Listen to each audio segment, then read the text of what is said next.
Bismillahirrahmanirrahim. Assalamualaikum warahmatullahi wabarakatuh.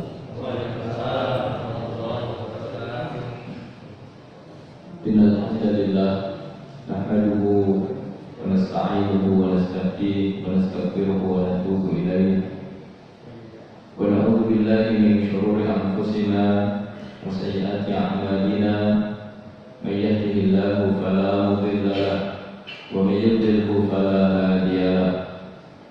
Asyhadu an la ilaha illallah wahdahu la syarika lahu wa asyhadu anna Muhammadan abduhu wa rasuluhu la nabiyya ba'da, amma ba'd. Qala Allahu azza wa jalla fi kitabil karim, a'udzu billahi minasyaitonir rajim. Fa amma man tagha wa athara al-hayata ad-dunya fa innal jahima hiyal ma'wa. Wa amma man khafa maqama rabbih wa nahan nafsa 'anil hawa fa innal jannata hiyal ma'wa. Hadirin jamaah salat maghrib Masjid Al-Amin yang dimuliakan Allah Subhanahu wa taala. Alhamdulillah, kita bersyukur kehadirat Allah. Kita dikumpulkan oleh Allah untuk mendapatkan kenikmatan yang begitu banyak. Setelah nikmat iman, nikmat Islam, nikmat kesehatan, kita dihimpun oleh Allah dalam nikmat amal saleh. Mudah-mudahan amal saleh kita diterima oleh Allah dan memberatkan mizan yang hasanah kita di sisi Allah Subhanahu wa taala. Jemaah dimuliakan oleh Allah. Tema kajian malam hari ini adalah al-muhlikat, perkara yang merusak. Tema ini diambil dari hadis Rasulullah SAW yang diriwayatkan oleh Al-Imam Al-Tabrani dari Abdullah bin Umar bin Khattab radhiyallahu anhuma. Kata Rasulullah SAW, "Thalathun muhlikatun wa thalathun munjiyatun." Ada 3 perkara yang merusak dan ada 3 perkara yang menyelamatkan. Fa ammal muhlikatu fasyuhun muta' wa hawan muttaba' wa ijabul mar'i bi nafsihi.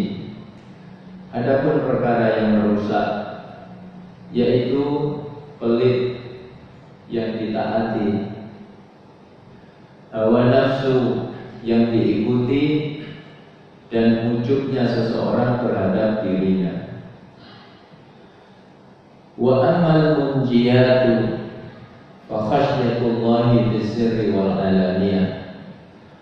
Adapun yang menyelamatkan, pertama, rasa takut kepada Allah baik sendiri maupun bersama yang lain.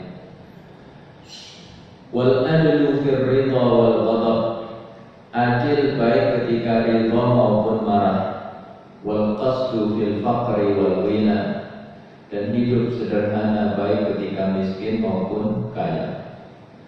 Jadi dimuliakan oleh Allah, pembahasan kita malam hari ini adalah al-muhlikat, perkara yang merusak. Sebuah tema yang penting untuk kita renungkan bersama, karena inti ketakwaan yang berulang kali diwasiatkan oleh Allah di dalam Al-Quran, disampaikan oleh Nabi di dalam hadis, disampaikan oleh para ulama kita, disampaikan oleh para khatib Jumat. Apa inti takwa itu? Hati-hati. Satu hari Umar bin Khattab radhiyallahu anhu bertanya kepada Ubay bin Ka'ab radhiyallahu anhu, "Ma makna takwa?" Apa itu arti takwa? Maka Ubay balik bertanya, "Ara'aita tariqan dha syauq?" Pernahkah kamu melihat jalan yang penuh duri? Kata Umar, "Na'am, tentu aku pernah." Lalu Ubay bertanya, "Famadza sana'ta fi?" Apa yang kamu kerjakan di sana?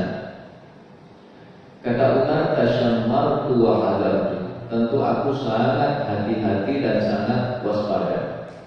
Maka kata Ubay, fadzaka taqwa. Itulah makna dari takwa. Jadi hati-hati. Seorang sahabat bernama Hudzaifah ibnul Yaman, intelijennya Rasulullah SAW, orang yang diberitahu oleh Nabi daftar nama orang-orang munafik.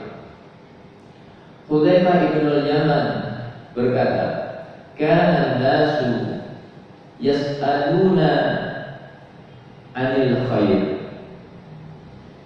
Kata beliau, orang-orang bertanya kepada Nabi tentang kebaikan.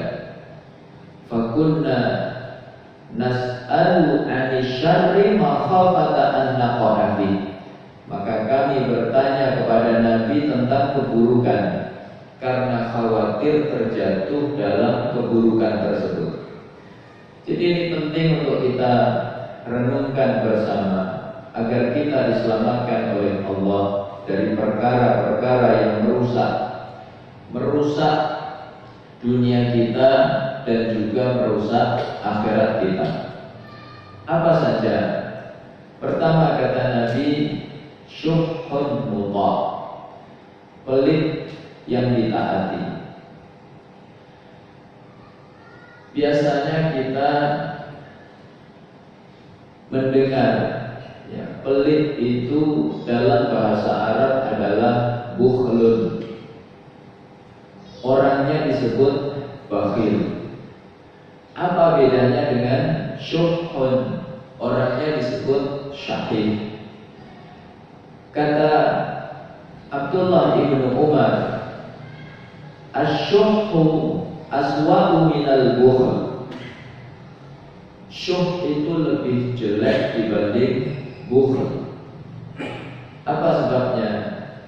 Kata beliau, fal bakhilu yabkhalu amma fi yadayhi.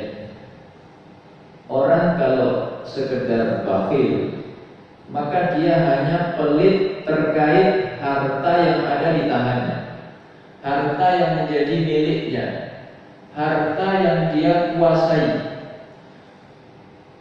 Orang punya duit banyak, ada tetangganya kena PHK karena pandemi, sudah tidak punya apa-apa lagi, dapurnya terancam tidak mengepul, lalu minta bantuan, lalu dia tidak mau memberi. Ini disebut bakhil. Wasyahihu innama yabkhalu amma fi yadayhi wa amma inda ghairihi liyakhudahu. Adapun orang kalau syuh ya, orangnya disebut syahih, dia tidak cuma pelit terhadap harta yang ada di tangannya, tapi juga pelit terhadap harta yang di tangan orang lain agar dia bisa mengambilnya.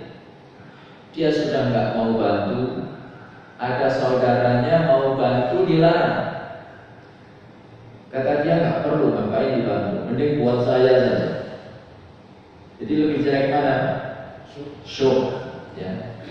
Kata sebagian ahli bahasa, kalau bukhl itu mujarradul man'i, sekedar tidak mau memberi. Kalau syuh al-man'u ma'al zulmi, sudah enggak mau ngasih, zalim pula. Jadi lebih jelek mana?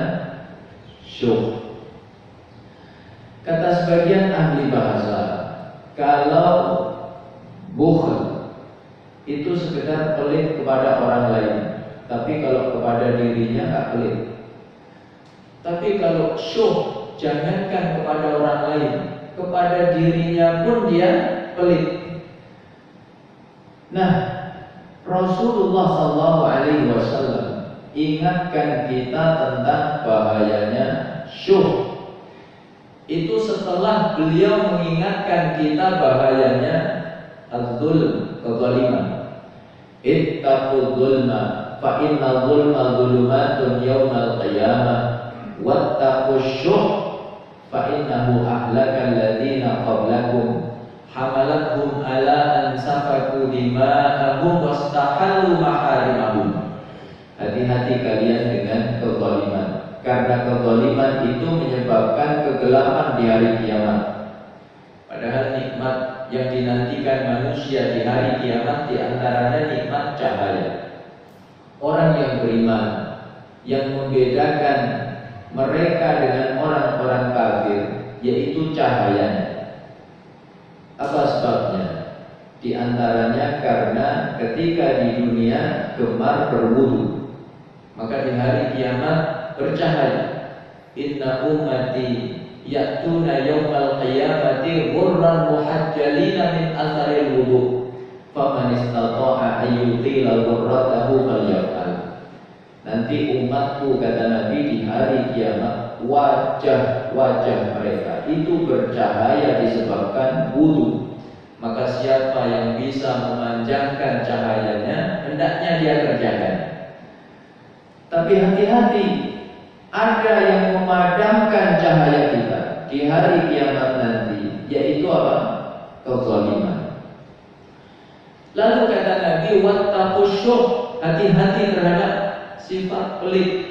Sifat ini dulu membinasakan umat sebelum kalian, mendorong mereka untuk tega mengalirkan darah sesama dan menerjang larangan-larangan Allah Subhanahu wa taala. Begitulah syuh, ya. Syuh ini cerminan dari hubbud dunya, cinta dunia yang berlebihan. Orang ketika cinta dunia berlebihan, maka sudah pasti melekat dalam dirinya syuh, ya, pelit.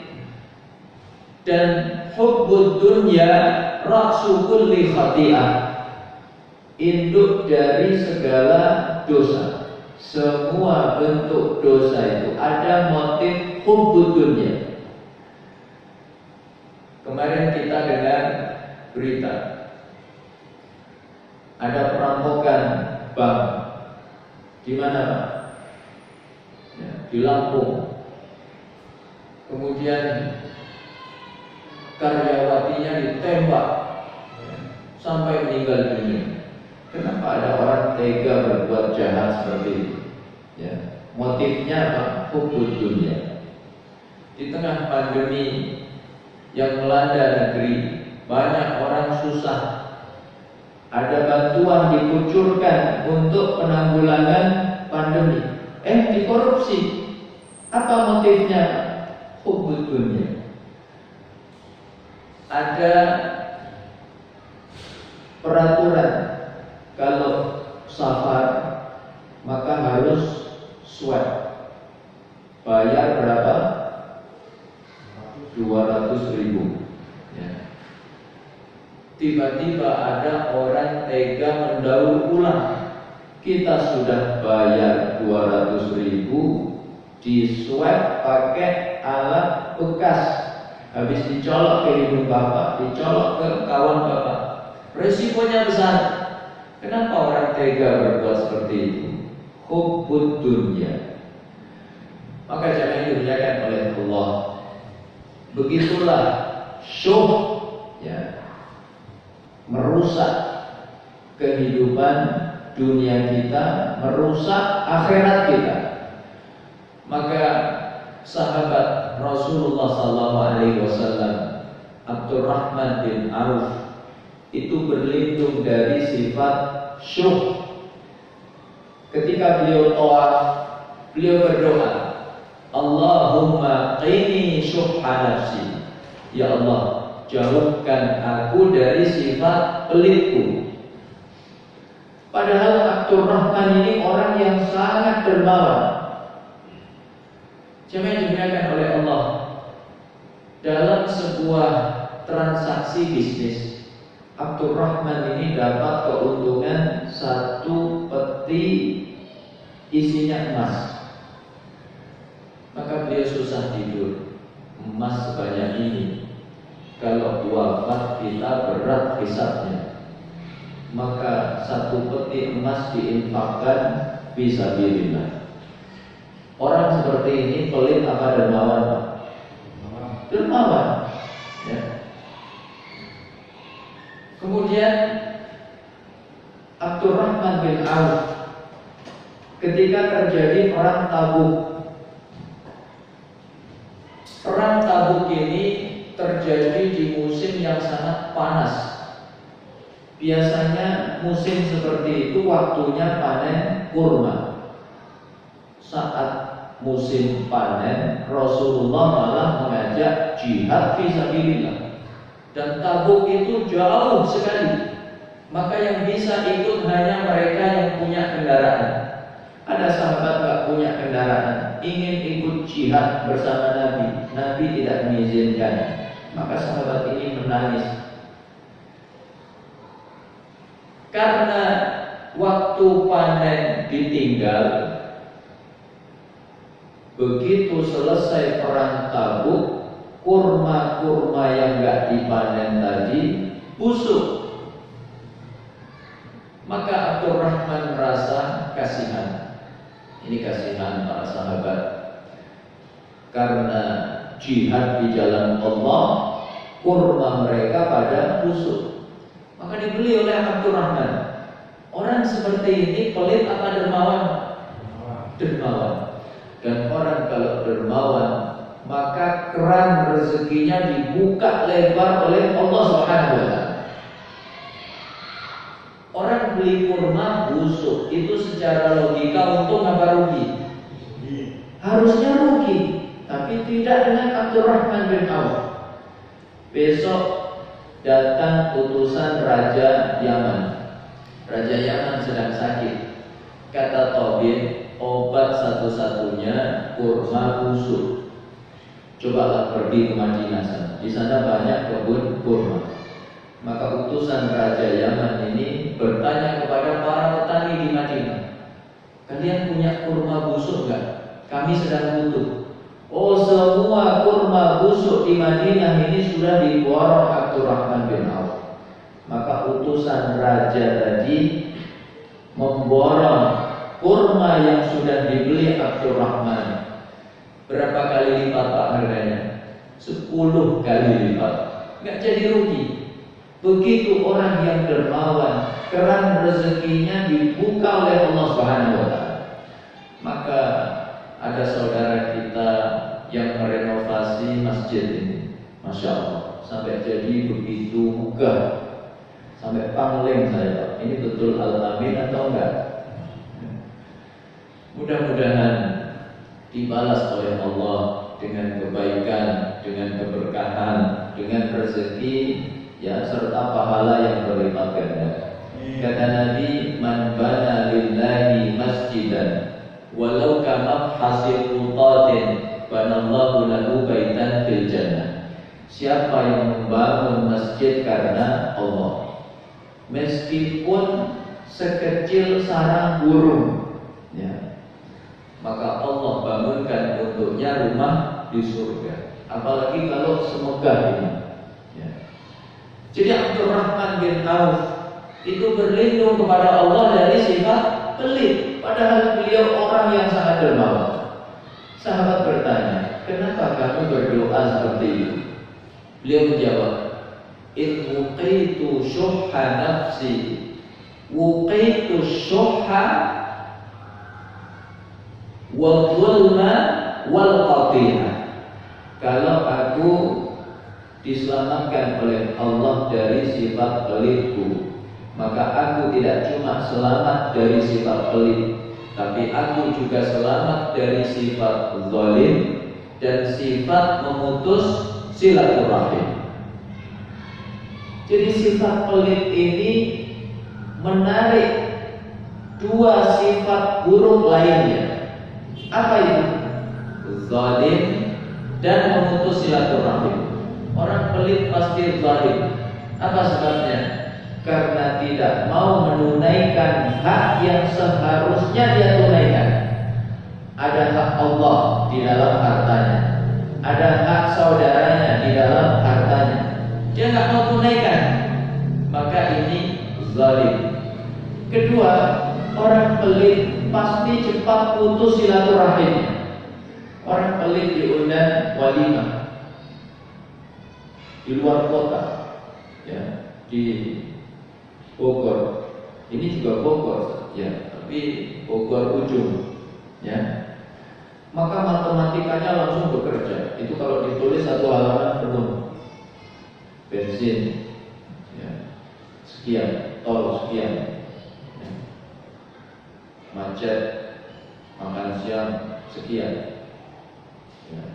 Kemudian nginep di villa sekian, nah, amplop untuk pengantin sekian.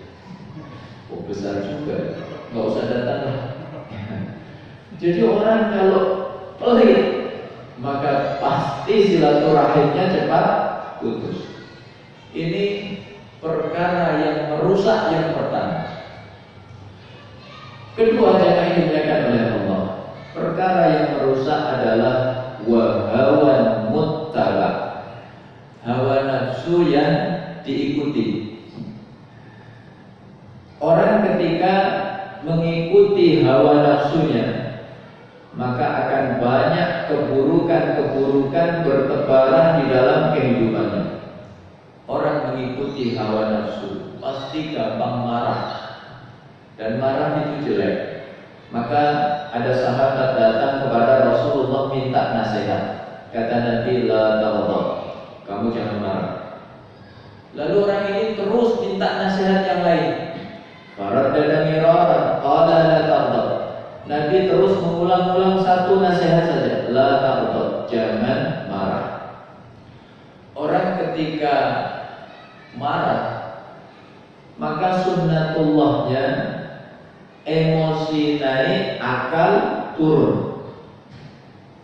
Setinggi apapun pendidikannya, kalau dikuasai amarah, maka akalnya pasti turun. Handphone keluaran terbaru, ini contoh Pak, kalau ini keluaran lama. Marah, dibanting sama dia. Setelah amarahnya reda, akalnya naik lagi. Ya Allah, ini mahal harganya, belum lunas pun, sudah pecah, ya. Ini orang ketika dikuasai oleh hawa nafsu, mentaati hawa nafsunya. Kedua, orang ketika mentaati nafsunya, maka dia sulit untuk berlaku adil. Dan tidak adil itu adalah akhlak yang tercela. Orang yang tidak adil di dunia, nanti di hari kiamat dia berjalan miring. Apa sebabnya? Karena tidak adil. Makanya jangankan kita manusia biasa, seorang nabi yang mulia, Nabi Daud alaihissalam, itu diingatkan oleh Allah agar berlaku adil dan jangan mengikuti hawa nafsu. Padahal dia seorang nabi. Dalam surat Shad ayat yang ke-26, ya Dawud, inna ja'alnaka khalifatan fil ard, fahkum bainan nasi bil haqq wa la tattabi'il hawa fayudillaka an sabilillah, innal ladina yadhilluna an sabilillah lahum adzabun syadidun bima nasu yaumal hisab. Hei Daud, sungguh kami jadikan kamu itu khalifah, pemimpin di muka bumi. Maka putuskan perkara di tengah-tengah manusia itu dengan adil, dan jangan mengikuti hawa nafsu. Karena orang yang mengikuti hawa nafsu pasti terhalang dari jalan Allah. Dan orang yang tersesat dari jalan Allah, maka mereka mendapatkan azab yang pedih disebabkan mereka melupakan hari kiamat. Jadi jangan dimuliakan oleh Allah. Seorang nabi diingatkan oleh Allah, jangan mengikuti hawa nafsu. Orang kalau mengikuti hawa nafsu, maka cenderung tidak adil. Pemimpin ketika mengikuti nafsunya, maka dia tidak akan bisa adil. Kalau yang bersalah pendukungnya, maka hisabnya lama sekali. Diadukan ormas A, ya, nggak ada proses. Diadukan ormas B, nggak ada proses. Diadukan aliansi ini, aliansi itu, tidak ada proses. Itu kalau pemimpin, ya, mengikuti hawa nafsu, maka sulit untuk adil. Begitu lawan politiknya, maka dicari-cari kesalahannya. Ini kalau pemimpin mengikuti hawa nafsunya. Maka mudah-mudahan kita diselamatkan oleh Allah dari model pemimpin yang seperti ini. Kemudian jemaah yang dimuliakan oleh Allah, ketika orang mengikuti hawa nafsunya, maka dia akan terjatuh dalam maksiat-maksiat yang banyak. Apa di antara maksiat yang disebabkan oleh mengikuti hawa nafsu? Maksiat zina. Kenapa orang banyak terjerumus ke dalam zina? Mengikuti hawa nafsunya. Bahkan ketika orang mengikuti hawa nafsunya, dia bisa kehilangan iman dari dalam sanubarinya. Dia bisa murtad keluar dari agama. Dan contohnya sudah banyak, ya. Saya kasih contoh. Imam Ibnu Katsir dalam kitabnya Al-Bidayah wan Nihayah mengisahkan seorang tabi'in, generasi terbaik setelah generasi sahabat. Tabi'in ini bukan sembarang tabi'in. Dia hafal Quran, dia ahli ibadah. Kalau siang puasa sunnah, kalau malam qiyamul lail. Dia mujahid fi sabilillah, lengkap sudah kebaikannya. Tapi sejarah mencatat orang seperti ini di akhir hayatnya bisa murtad. Apa sebabnya? Ya, mengikuti hawa nafsunya. Gara-gara seorang wanita ketika dia berjihad mengepung benteng Romawi, terlihatlah putri Romawi yang cantik jelita. Kecantikan wanita ini betul-betul terngiang-ngiang di benaknya, sehingga tidur gak nyenyak, makan gak enak, sholat gak khusyuk, buka mushaf terbayang-bayang wajah orang itu. Akhirnya karena galau, maka dia menulis surat, Mattariqu lil wusuli ilaik, gimana caranya aku bisa memiliki dirimu?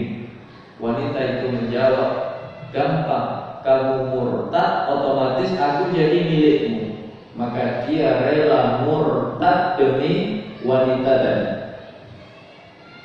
Apa sebabnya, Pak? Hawa nafsu. Ya. Kaum muslimin heran, Abdah, namanya itu Abdah bin Abdurrahim. Kami ini hafal Quran loh, kok bisa murtad? Hari itu Allah hadirkan keajaiban.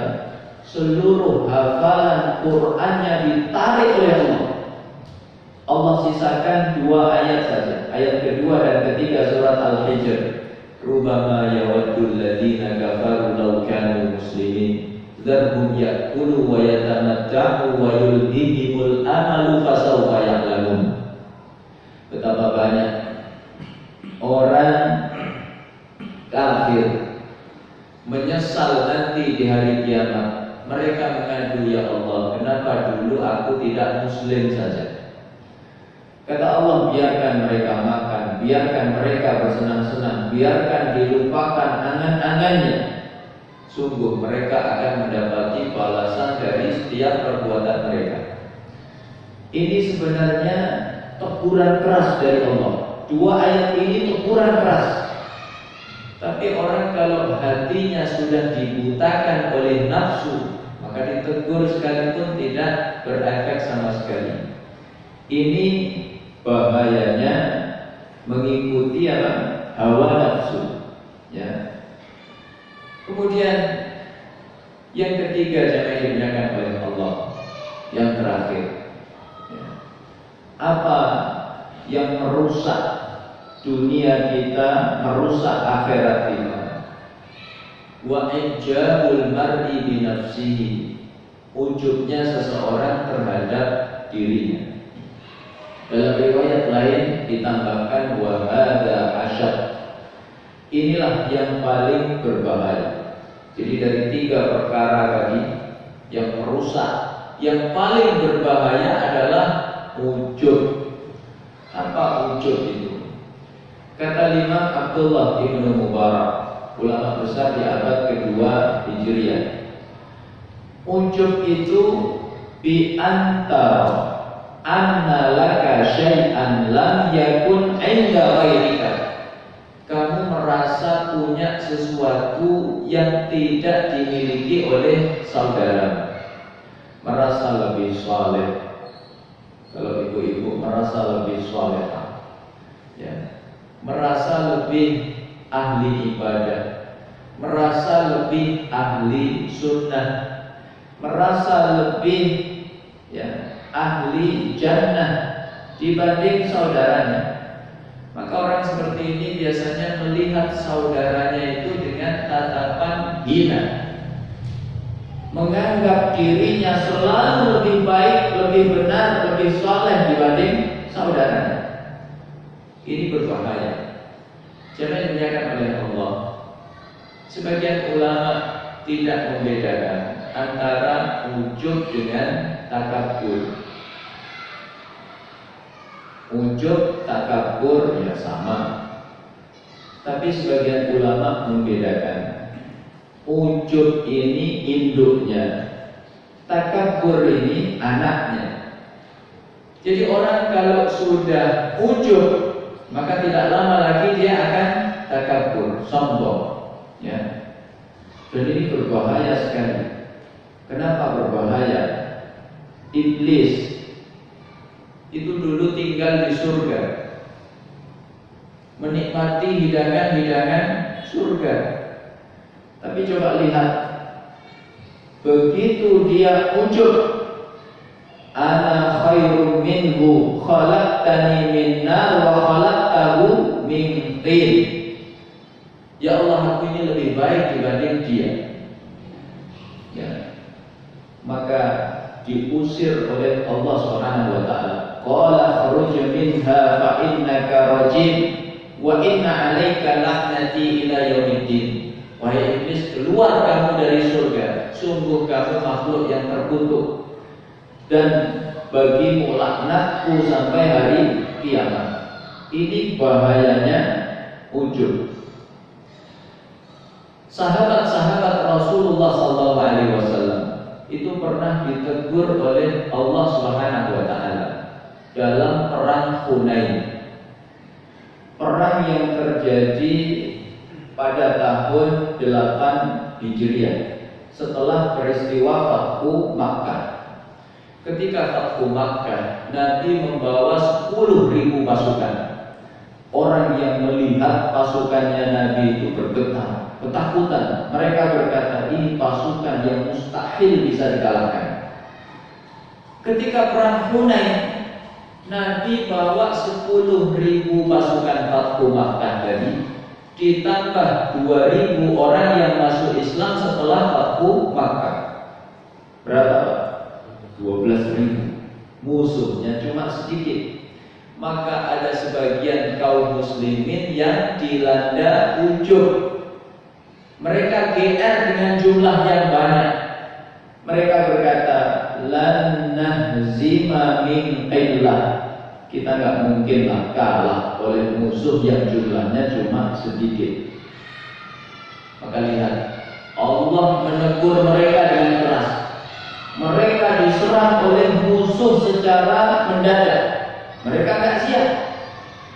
Maka 12.000 pasukan kocar kacir hanya mereka yang dididik oleh Nabi yang masih bertahan sampai akhirnya Allah turunkan pertolongannya, maka mereka pun kemudian mendapatkan kemenangan dari Allah Subhanahu wa taala. Jangan ditanyakan oleh Allah. Muncul pertanyaan. Yang ujub kan cuma sedikit. Kenapa yang dihukum semuanya? Ya. Begitulah sunnatullah dalam kehidupan manusia. Maksiat itu mengundang teguran dari Allah. Meskipun yang maksiat tidak semuanya, tapi kalau teguran Allah turun, maka dirasakan oleh semuanya. Maka Allah ingatkan kita, wattaqu fitnatan la tusibanna alladziina zalamu minkum khassah.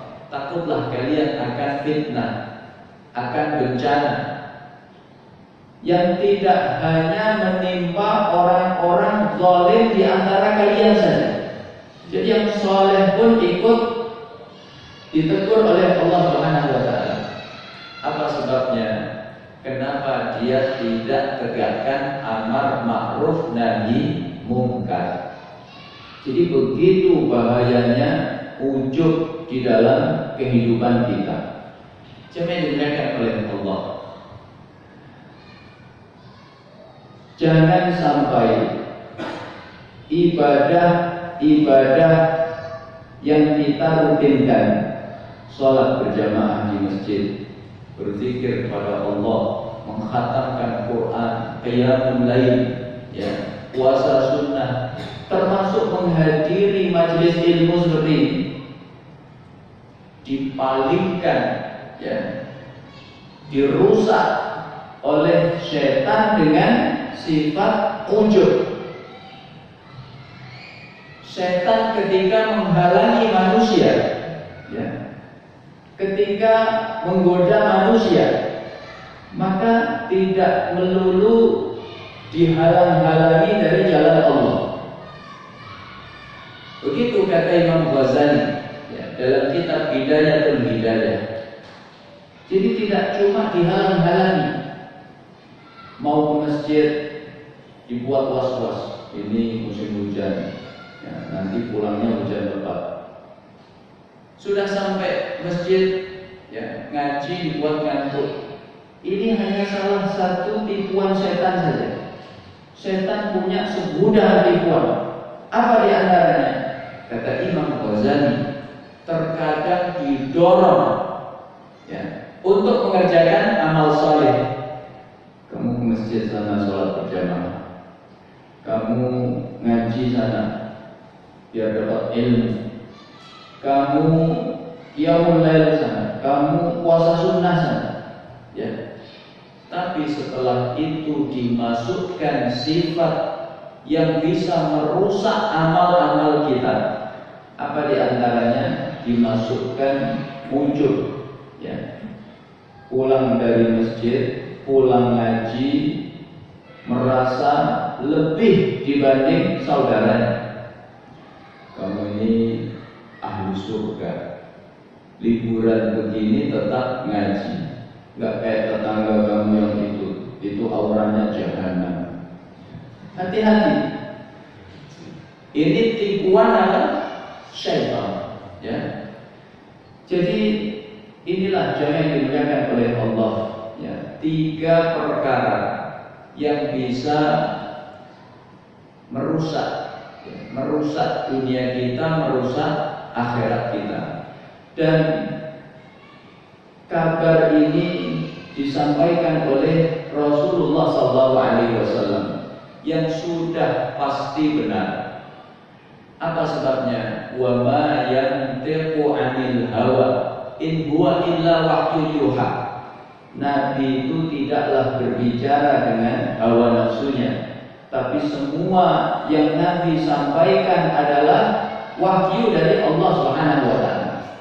Maka kalau kita lihat, ya, prediksi kenabian itu selalu dibuktikan kebenarannya oleh Allah Subhanahu wa ta'ala. Banyak contohnya. Ya. Apa di antaranya? Rasulullah pernah menyampaikan prediksi, la tuftahannal Qustantiniyah fala ni'mal amiruha wala ni'mal jaisyu dalikal jais.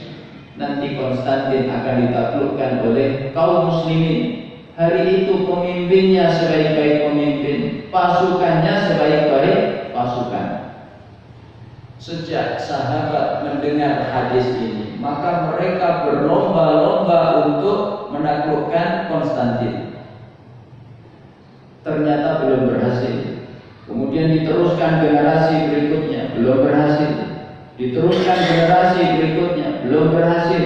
Ya, kapan kebenaran nubuwah ini dibuktikan oleh Allah Subhanahu wa taala? Kurang lebih 8 abad setelah Nabi mengatakan hadis itu melalui tangan seorang pemuda, Sultan Muhammad Al-Fatih.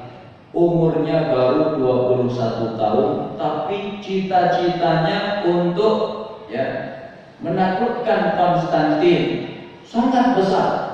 Apa sebabnya? Diawali dengan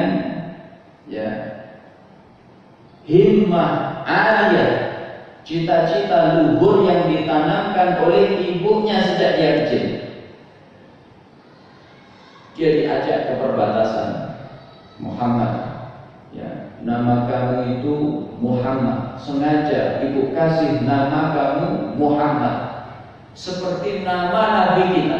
Ingat Nabi kita pernah bersabda, la tuftahannal Qustantiniyah fala ni'mal amiruha wala ni'mal jaisyu dalikal jais.